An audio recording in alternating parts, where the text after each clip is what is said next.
Assalamualaikum warahmatullahi wabarakatuh. Halo semuanya, perkenalkan nama saya Regi Apriana dengan NPM 19180310027 dari Prodi Farmasi Fakultas Kedokteran Universitas Lampung.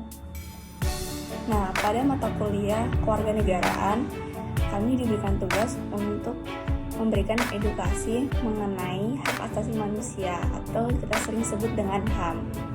Mari kita bahas mengenai HAM dari pengertian, jenis-jenis, contoh kasus, dan undang-undang yang mengatur mengenai HAM di Indonesia ini. Berikut penjelasannya, mari kita simak. Pertama, yaitu pengertian HAM.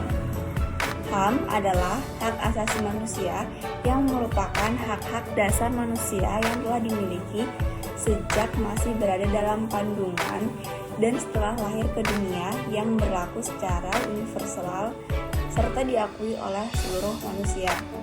Kalimat hak asasi manusia sendiri memiliki makna dari setiap katanya seperti hak yang berarti sebagai kekuasaan atau mempunyai atas segala sesuatu. Asasi yang maknanya ialah sesuatu yang mendasar dan utama. Jadi dapat disimpulkan, pengertian HAM atau hak asasi manusia secara singkat ialah suatu hal utama dan mendasar yang dimiliki oleh manusia. Namun pada praktiknya masih saja begitu banyak pelanggaran HAM yang terjadi di berbagai belahan dunia. Kita ke pengertian HAM menurut para ahli. Menurut Jen Masterson yang merupakan Komisi HAM PBB berkata, jika HAM ialah hak-hak yang ada pada setiap manusia yang tanpa manusia mustahil dapat hidup sebagai manusia. Selanjutnya menurut John Lonke yang mengemukakan pendapat jika HAM ialah hak-hak yang langsung diberikan Tuhan kepada manusia sebagai hak yang kodrat. Oleh sebab itu, tidak ada kekuatan apapun di dunia yang bisa mencabutnya. HAM ini sifatnya mendasar atau fundamental bagi kehidupan manusia dan hakikatnya sangat suci. Kita lanjut ke ciri-ciri HAM. Yang pertama yaitu HAM tidak diberikan hanya pada seseorang, namun merupakan hak yang dimiliki oleh semua orang, baik hak politik, hak sipil, hak sosial, hak ekonomi, dan hak budayanya. Yang kedua, HAM tidak bisa dicabut, diserahkan, atau dihilangkan. Yang ketiga, HAM memiliki sifat yang hakiki, yaitu hak yang telah ada sejak manusia lahir ke dunia. Dan yang keempat, HAM juga bersifat universal, sehingga berlaku untuk semua manusia tanpa memandang suku, status, gender, serta perbedaan lainnya. Macam-macam HAM di Indonesia. Yang pertama adalah hak asasi pribadi, atau kita sering sebut dengan personal right, yang artinya adalah hak asasi yang berhubungan dengan kehidupan pribadi setiap manusia. Beberapa contoh penerapan hak asasi pribadi antara lain kebebasan untuk berpindah tempat, bergerak, dan melakukan kegiatan pribadi. Yang kedua, kebebasan untuk mengeluarkan pendapat. Ketiga, kebebasan untuk berorganisasi dan berkumpul. Dan yang keempat, kebebasan untuk memeluk serta memilih menjalankan agama dan kepercayaan yang dianut sesuai keyakinan setiap individu. Yang kedua yaitu hak asasi politik atau sering disebut dengan political right. Ialah hak asasi yang berhubungan dengan kehidupan politik setiap orang.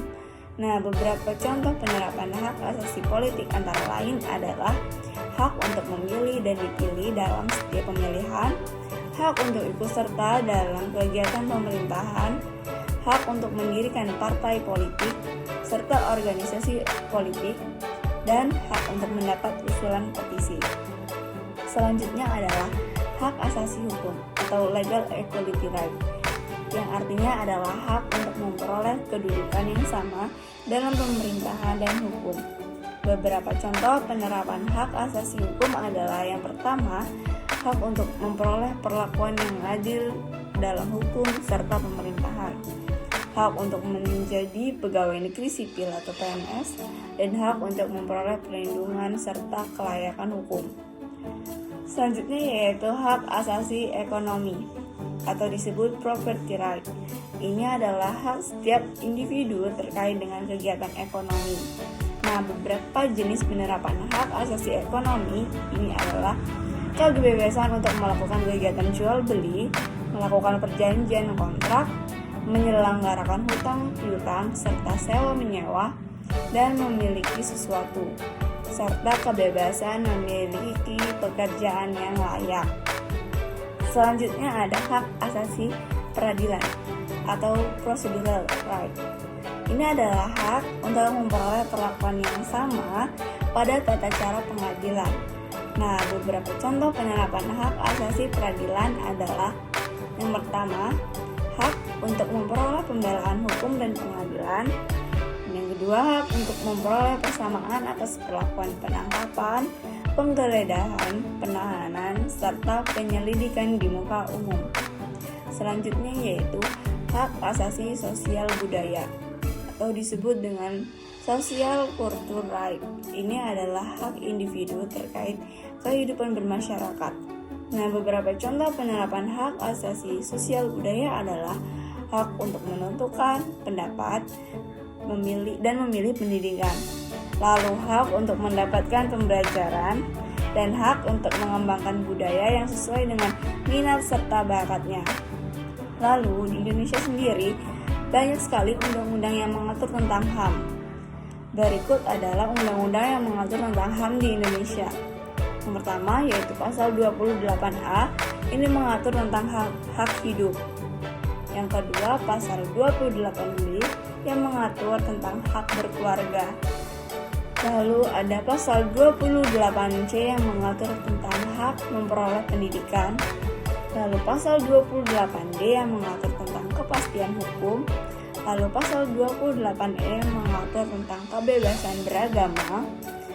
Pasal 28F mengatur tentang komunikasi dan informasi. Lalu pasal 28G yang mengatur hak perlindungan diri. Lalu pasal 28H mengatur tentang kesejahteraan dan jaminan sosial. Serta pasal 28I yang mengatur hak-hak basic asasi manusia. Selanjutnya juga masih ada pasal 28C yang mengatur tentang penghormatan HAM. Namun, di Indonesia masih banyak sekali pelanggaran HAM yang terjadi. Contoh kasusnya antara lain: yang pertama, peristiwa pembantaian di Rawagede yang terjadi pada tahun 1945. Yang kedua, peristiwa pembantaian massal PKI yang terjadi antara tahun 1965 hingga 1966. Selanjutnya ada peristiwa Tanjung Priok pada tahun 1984. Lalu ada peristiwa penembakan misterius pada Petrus di tahun 1992 hingga 1985. Selanjutnya ada pembunuhan aktivis wanita bernama Marsiah pada tahun 1993 serta penganiayaan wartawan pada tahun 1996. Lalu ada tragedi Trisakti pada tahun 1998 dan peristiwa aktivis HAM Munir Said Talib pada tahun 2004, serta masih banyak contoh-contoh lainnya yang tidak bisa dijelaskan satu persatu. Selanjutnya yaitu cara menghargai HAM. Yang pertama yang kita bisa lakukan adalah menghargai perbedaan pendapat dalam sebuah forum ataupun hubungan. 2. Tidak memaksakan kehendak sendiri. 3. Membiarkan orang lain melakukan apa yang menjadi keinginannya dengan catatan jika kegiatan yang dilakukan tidak merugikan pihak lain. Dan yang keempat, memberikan kebebasan secara penuh pada setiap orang. Dan yang kelima, menjalani proses HAM apabila terjadi sebuah pelanggaran, baik pelanggaran kecil maupun besar. Dan mematuhi betul jika orang lain memiliki hak yang sama dengan kita. Nah, itulah tadi penjabaran mengenai HAM. Semoga bermanfaat dan kita semua bisa lebih mengerti HAM yang sebenarnya itu apa. Terima kasih banyak. Wassalamualaikum warahmatullahi wabarakatuh.